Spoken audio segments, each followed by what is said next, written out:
যতদিন বেঁচে আছেন সহজ চারটি আমল কখনোই ছেড়ে দিবেন না।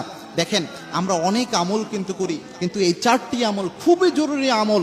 এগুলা রাসূল সাল্লাল্লাহু আলাইহি ওয়াসাল্লাম 388 নম্বর হাদিস, আল্লাহর হাবিব সাল্লাল্লাহু আলাইহি ওয়াসাল্লাম নিজে বলেছেন, কোন ব্যক্তি যদি প্রত্যেক দিন সকালে 3 বার এবং সন্ধ্যায় 3 বার পড়তে পারে, বিসমিল্লাহিল্লাযী লা ইয়াদুররু মা'a ইসমিহি শাইউন ফিল আরদি ওয়ালা ফিস সামা ওয়া হুয়াস সামিউল আলিম, এই দোয়াটা যদি 3 বার পড়তে পারে, ওই ব্যক্তিকে 24 ঘন্টার জন্য আল্লাহ রাব্বুল আলামিন নিজে প্রোটেক্ট করে দেয়। সুবহানাল্লাহ। অর্থাৎ সকালে পড়লে সন্ধ্যা পর্যন্ত আল্লাহ রাব্বুল আলামিন আপনাকে হেফাজত করবে।